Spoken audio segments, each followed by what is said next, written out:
Good morning traders. नमस्कार माझे बंधू आणि भगिनींनो, तुम्ही कसे आहात आणि तुमचा आजचा दिवस कसा होता? आजचा दिवस जसं काल आपण बोललो होतो की आपल्याला काही करायचं असेल तर 24च्या वरती 15 मिनिटाची कॅन्डल क्लोज आणि आपल्याला 24,050 ची एक लेवल दिसत आहे. हे बघा, इथं पण लाईन टाकली होती. ही जी लाईन आहे ती आपण टाकली होती. 24,050 च्या वरती जर मार्केट जात असेल तर आपण काहीतरी करूया, कारण त्यानंतरच काहीतरी मुवमेंट्स वरचे बघू शकतो. पण मार्केटने तिकडे जाऊन एंड केला. ऍक्च्युली बघायला गेलं ना तर मार्केट टोटल साईडच होतं. टोटल म्हणजे फार अति, हे तुम्ही जर मुवमेंट बघत असाल ना, तिथे मुवमेंट्स होत्या, पण आज काहीच नाही. म्हणजे लोक थकली, कंटाळली आणि लास्टला मार्केटने एक मुवमेंट दिला. ओके, जर तुम्ही असा विचार करता की हा मुवमेंट तुमच्याकडे मिस झालाय, तर असं काहीच नाही. तर तुम्ही बघाल ना, तुम्हाला दाखवण्याचा प्रयत्न करतो मी आणि तुम्ही समजण्याचा प्रयत्न करा की मार्केट हर वेळेला पैसा देत नाही. दोन लावूया इथे. आपण काय बोलतो, 15 मिनिटाची कॅन्डल क्लोजिंगच्या नंतर जी कॅन्डल चालू होते तिकडनं आपलं प्रॉफिट येतो. ओके, 2:40 ला आपली लेवल तुटली. ठीक आहे, आपला जो बॉक्स होता तुटला आणि आजचा डीआय पण तुटला, क्लोजिंग भेटली. आपण एंट्री इथे करू लगभग तरी. ओके, एंट्री इथे करू.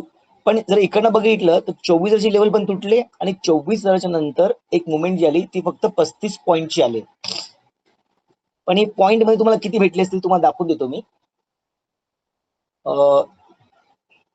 निफ्टी 23,900 इन द मनीचा कॉल घेतला आपण समजा, आणि जर 15 मिनिटाचा चार्ट लावला आपण, ओके, तर डे हाय तोडल्याच्या नंतर ही 2:30 ची कॅन्डलच्या नंतर जेव्हा ही मुवमेंट आली 35 पॉईंटच्या, त्या 35 पॉईंट मध्ये लगभग 66 ते 68 हा वरती पॉईंट पकडूच नका, कारण का 87 88 गेला असं नसतं. काय होतं, ह्या गोष्टीमध्ये वर खाली होतं मार्केट, त्यामुळे मी फक्त 10 ते 15 पॉईंटची मार्जिन पकडतो. म्हणजे मार्केटने काय एवढं दिलं नाही. ठीक आहे, त्यानंतर बघा एवढूशा पॉईंट मध्ये ही कधी 3:15 कॅन्डल, 3:15 नंतर कोण खेळत आणि खेळणं योग्य पण नाही, कारण खूप मार्केट वोलेटाईल असतं, पोझिशन चेंज होत असतात, पोझिशन बंद असतात. तिकडनं बघा किती पॉईंटची रॅली आलेली आहे, 36 ते फक्त 15 पॉईंट. त्या 15 पॉईंट मध्ये 85 टू डायरेक्टली 235, 85 म्हणजे 50 पॉईंटची रॅली आली. मग याचा अर्थ काय होतो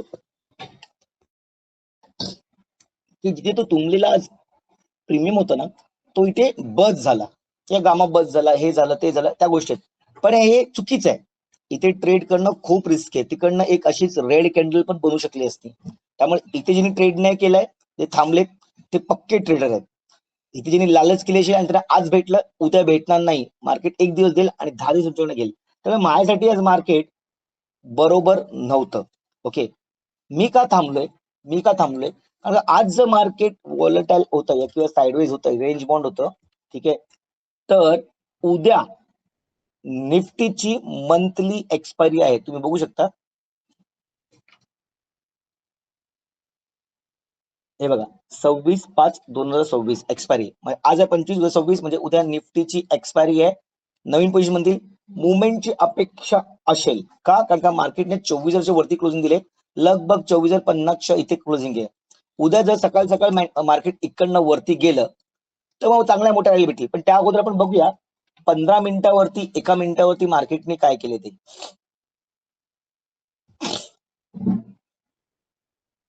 ओके, आपण जर 15 मिनिटावरती येत असू आणि बघू, तर बघा मार्केटने रिजेक्शन जे घेतलंय ते आपल्याच लेवलला काल तुम्हाला सांगितलं होतं, जी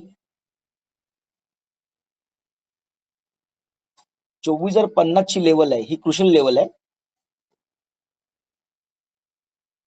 ओके, कारण का मला इथे सपोर्ट कधी दिसत होता, एक स्ट्रॉंग रेसिस्टन्स दिसत होता.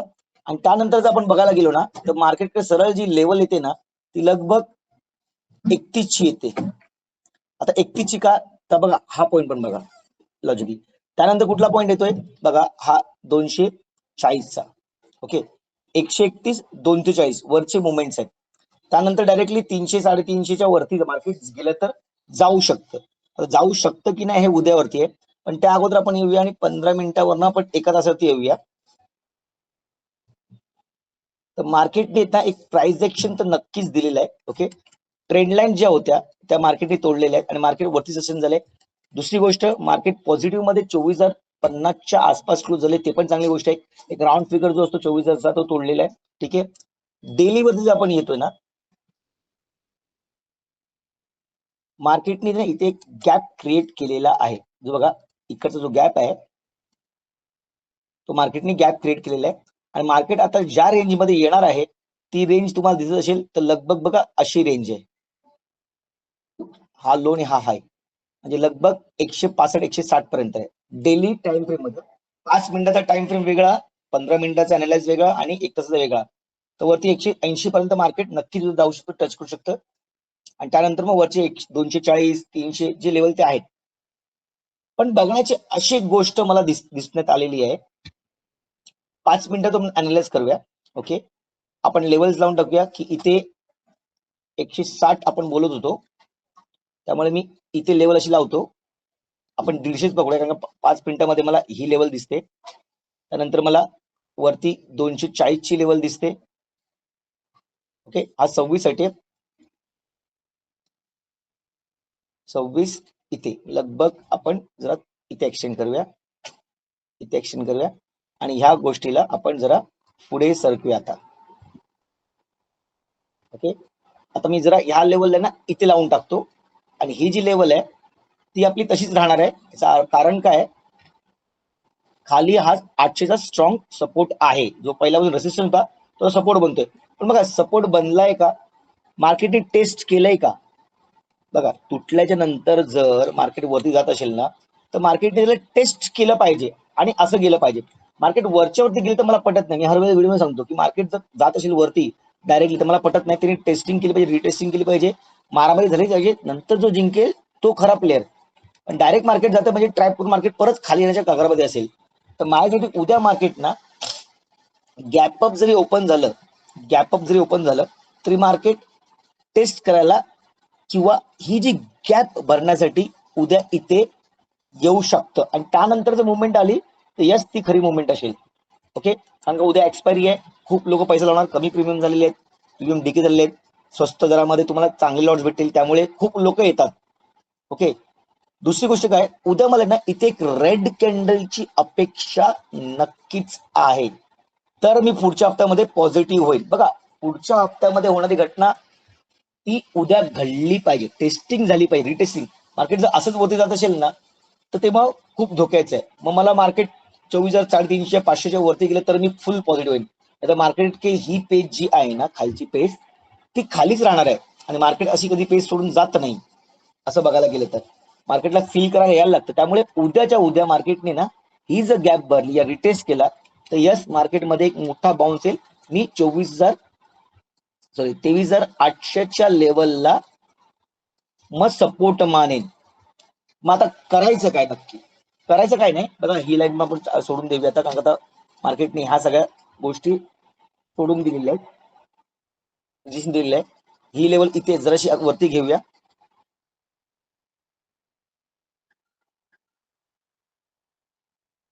अजून एक लेवल अशी घेऊया.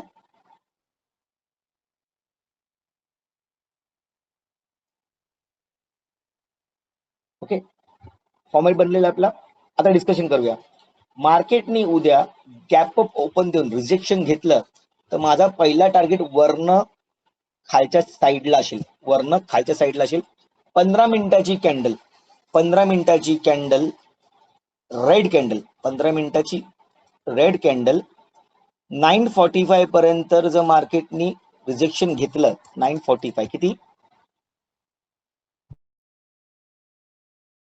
945 पर्यंत रिजेक्शन घेतलं तर मी खालच्या दिशेला खेळायला चालू करेन, कारण का सगळे इंडिकेशन सगळे दिसतात. ओके, दुसरी गोष्ट तुम्हाला मी खालच्या साईडला का खेळतोय हा जर तुम्ही भाग बघितला असाल ना तर डेफिनेटली तुम्हाला दाखवण्याचा प्रयत्न करतो, समजण्याचा प्रयत्न करा. RSI डायव्हर्जन नक्की दिसतंय बघा. प्राइस मेकिंग हायर आहे, RSI making lower low, overbought zone मध्ये आहे. जास्त खरेदी तिकडे विक्री नक्कीच होणार, मार्केट खाली लेवलला येणार. त्यामुळे उद्या मी वरच्या साईडला न खेळता खालच्या साईडला खेळण्याचा जास्त प्रयत्न करेन. मी 100% बरोबर असू शकतो या 100% चुकीचा असू शकतो. मी कोणालाही कॉल पुट साठी उत्तेजित करत नाहीये. हा फक्त निव्वळ तुमच्या अभ्यासक्रमातला एक विजन क्रिएट करणारा, सपोर्ट लाईन कुठे असतील हा समजवणारा विषय आहे, तोच मी तुम्हाला समजवण्याचा प्रयत्न करतो. ह्याच्यावरती ट्रेडिंग करून तुम्ही जर प्रॉफिट लॉस करता ती माझी जिम्मेदारी नाही. ओके, मला हे बोलावं लागतं कारण का युट्यूबच्या माध्यमातून मला दोन्ही साईडला ओपन राहायला लागतंय. मी कुठलेही तुम्हाला डायरेक्टली संकेत देऊ शकत नाही, पण हा लेवल नक्कीच देऊ शकतो जेणेकरून तुम्हाला एक सपोर्ट लेवल्स, रेसिस्टन्स लेवल कळतील आणि त्या तुम्ही प्रमाणे मार्केटमध्ये बघू शकता. बघा, पुन्हा रिपीट करतोय, उद्या मार्केट जर गॅप डाऊन झालं तर मार्केटनी टेस्टिंग करून वरती झाला पाहिजे आणि गॅप अप झालं तर मार्केट वरनं टेस्टिंग करून खाली येईल कारण का वरती स्ट्रॉंग रेसिस्टन्स आहे. ते 24,160 15 मिनिटाची रेड कॅन्डल खालच्या वेळी. ओके, वरती जर असेल तर मार्केटनी 24,050च्या लेवलला ग्रीन कॅन्डल 15 मिनिटाची क्लोजिंग दिली पाहिजे. बघा, दोन्ही विषय तुम्हाला सांगितलेत मी. त्यामुळे आता खूप क्लिअर झालो मी, तुम्ही पण क्लिअर झाला असाल. आरएसआय डायव्हर्जन पण सांगितलेलं आहे, तर मग काहीतरी मजा येईल. पण उगाच पटकन घुसू नका. उद्या खूप मोठ्या रॅलीची अपेक्षा आहे. Market sideways gap up gap down करत करत आता कुठेतरी अशा पॉईंटला आलंय जिकडे मार्केट बस्ट होण्याचे चान्सेस आहेत. वरनं बघितलं तर इकडनं मला 200 पॉईंटची राहिली, इकडनं मला 200 पॉईंटची राहिली, म्हणजे मार्केट आता दिशा देऊ शकतं. आणि पुढच्या हप्त्याचं मॅटर मी तुम्हाला सांगितलं की ह्या हप्त्यामध्ये मार्केट लगभग 24,000च्या आतमध्ये क्लोज होण्याचा प्रयत्न करेल आणि त्यानंतर जर 24,000च्या वरती क्लोज झाले किंवा खाली क्लोज झालं तेव्हा आपल्याला पुढच्या हप्त्याची दिशा कळेल. त्यासाठी आपला रविवारचा व्हिडिओ बनतो. पण आता आजचा दिवस जो आहे मंगळवारचा, उद्याचा दिवस आहे 26 तारखेचा, एक्सपायरी आहे मंथलीची, त्यामुळे मुवमेंट अपेक्षित आहे. आता उद्याच्या उद्याच आरएसआय डायव्हर्जन दिसला म्हणून डायरेक्टली येऊ नका. Inverted hammer, evening star, doji, dragon fly, gravestone doji, अशा काही गोष्टी दिसल्या तर नक्कीच तुम्ही एक ट्राय करू शकता. कमीत कमी पॉईंट घेऊन निघण्याचा प्रयत्न करा. उद्याच्या उद्या 5,000 भेटतील, 50,000 भेटतील अपेक्षा करू नका. रोज 500 कमायला शिकाल ना तेव्हा जाऊन कुठे तुमचे 5,000 होतील. त्यामुळे शिकणं जरुरी आहे. मी तेच प्रयत्न करतो की तुम्ही प्रशिक्षित व्हा, स्वतःच्या पायावरती उभे राहा आणि काहीतरी करून दाखवा. ठीक आहे, मी हे सगळे डायग्राम लावून ठेवले आहेत, याला मी सेव्ह करतो. जसं तुम्ही हर वेळ तुमच्यासमोर सेव्ह करतो मी, कारण जेणेकरून तुम्हाला उद्याचे लेवल्स मला मार्क्स होतील. ठीक आहे, आरएसआय पण लावून ठेवलेले आहेत, लेवल्स लावून ठेवले आहेत. खालच्या साईडला मी 800 जर तोडलं तर मार्केट आपल्याला डायरेक्टली 23,680 पर्यंत येऊ शकतं. त्यानंतर मार्केट 23,580 पर्यंत येऊ शकतं. ओके, मार्केटनी ही लेवल तोडली नाही पाहिजे, तर मग खतरनाक विषय संपला. पुढचा हप्ता पण आपल्याला ह्याच लेवलमध्ये काम करायला लागेल आणि मार्केट मग आपल्याला खूप त्रास देईल. त्यामुळे उद्या मार्केटने फक्त टेस्टिंग करून वरती जाण्याचा भाग दाखवला पाहिजे, तर खरं ते मार्केट. आणि त्या पद्धतीमध्ये जर असं झालं तर तुम्हाला चांगले प्रॉफिटची अपेक्षा होऊ शकते, चांगले प्रॉफिट भेटू शकतात, तुम्ही ग्रीन मध्ये चांगले करू शकतात. ओके, मी प्रयत्न केलाय छोटासा सगळ्या लेवल समजवण्याचा, डिटेलमध्ये अभ्यास करण्याचा, की कसं काय होऊ शकतं, कुठल्या लेवलला मार्केट खुललं तर काय होईल, gap up gap down level सांगितले आहेत, आरएसआय डायव्हर्जन सांगितलेले आहेत. ओवाय जर तुम्ही बघायला गेलात ना, ओवाय 1.3 आहे, पॉझिटिव्ह आहे. ओवाय 1.3 आहे, पॉझिटिव्ह आहे. पण पण तो एक वरती राहिला ना तर मार्केट इथे सस्टेन होण्याचा प्रयत्न करेल, किंवा मार्केट 1.98 या 95 झाला इन केस तर मार्केट इथे सस्टेन होईल. लक्षात घेऊन टाका. ओवाय वरती उद्या सगळा गेम असेल. पीसीआर रेशो, सॉरी पीसीआर रेशोची वार्ता करतो मी. पीसीआर रेशो 9.8, 0.9.8 म्हणजे एक, आता 1.3 आहे, तर उद्या 1च्या खाली झाला तर मार्केट सस्टेन होईल हे नक्कीच आहे, कारण का परत तो स्टेबल होण्याचा प्रयत्न करेल. आणि ओवायच्या साईडला जर कॉल्स आणि पुट साईडला जर ओवाय स्ट्रॉंग किती आहे, कोण किती जास्त प्रमाणात आहे ते बघून जर तुम्ही ट्रेडिंग कराल तर नक्कीच फायदा होईल. आज वरच्या साईडची ओवाय, पुट साईडची ओवाय जास्त वाढलेले, त्यामुळे मार्केटने स्पाइक दिलेला आहे. आता पुटचा ओवाय, कॉलचा ओवाय हे सगळं आम्ही प्रशिक्षण देतो. जसं माझा नवीन बॅच चालू होतोय, जुन्या बॅचची पण माझ्या फॅमिलीमध्ये माहिती आहे की कसं ओवायला बघितलं जातं, कुठल्या दृष्टिकोनाने बघितलं जातं. कारण इथे सगळ्या गोष्टी उलट्या सुलट्या आहेत, त्याला एकत्र करून एक ट्रेड घेणं हीच कला आहे. ह्यालाच आपण बोलतो टेक्निकल अनालिसिस. आणि हीच कला आपण आपल्या 6 महिन्याच्या बॅच मध्ये शिकतो. 7वा महिना आपण पुरा लाईव्ह असतो सकाळ संध्याकाळ, जेणेकरून तुम्हाला कॉन्फिडन्स येतो की 6 महिन्याचा अभ्यास आपण जो केलेला आहे, आपण जी मेहनत केलेली आहे ती बरोबर आहे का, तो कॉन्फिडन्स घेऊन आपण शिकतो. ओके, त्यामुळे जर तुम्हाला तो नवीन बॅच जॉईन करायचा असेल तर माझा बॅच जुलैमध्ये चालू होतोय. निश्चित या, काहीतरी करून दाखवण्याची जर ताकद असेल, हिंमत असेल, इच्छा असेल, तर नक्कीच आपण एकत्र जाऊ, काहीतरी करून दाखवू ही अपेक्षा करत हा व्हिडिओ थांबवत आहे. उद्या तुमचा PNL ग्रीन मध्ये क्लोजिंग हो ही अपेक्षा करतो. आजच्यासाठी मला ऐकण्यासाठी धन्यवाद. कंटेंट जर आवडला असेल तर नक्कीच लाईक करा, सबस्क्राईब करा, कमेंट करा, शेअर करा. हसत राहा, बी पॉझिटिव्ह. जय हिंद, जय महाराष्ट्र. Good night.